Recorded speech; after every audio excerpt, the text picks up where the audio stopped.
really. He's just like a sort of a Swedish dragon lord, I guess.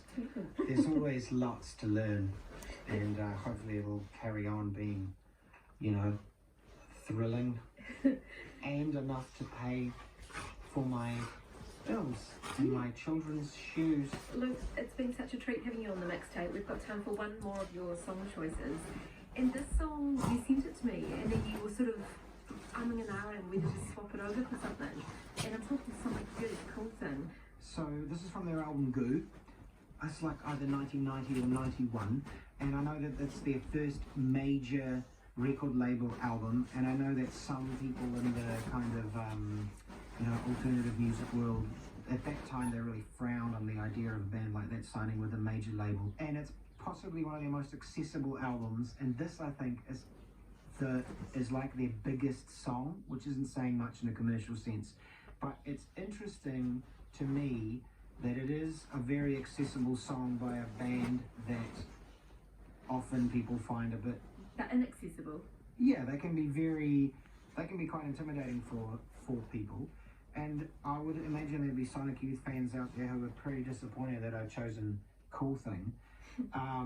Right, but I was like, well, I'm not pretentious, I don't care, I just think it's a rocking track. But then I found out that it's on Guitar Hero, the video game, and then I had to face my own pretensions because that was almost a step too far for me. I was like, oh, what?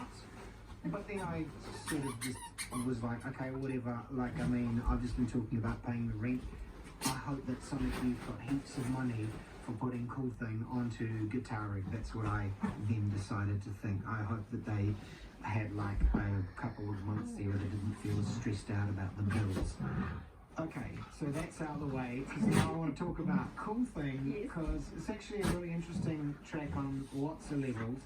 One, I had a videotape which had a music video for every song on Goo in 1992 maybe, when I was really into Cool Jam, and I found Sonic Youth really confusing, but I'd still watch the tape because I was really into music, so I was like, I kind of don't quite understand, but I'm just going to keep watching this because there's something there. And Cool Thing, I think, is maybe the first time that I heard sort of quite overt feminist ideas, or I don't know, or like an attitude, because basically, I don't know the exact story, but Kim Jordan was really into LL Cool J, and she was asked by Spin Magazine to interview him as a sort of like, we'll get this person from an experimental rock scene to interview the current biggest star of hip-hop, and they did this interview and it was a bit weird.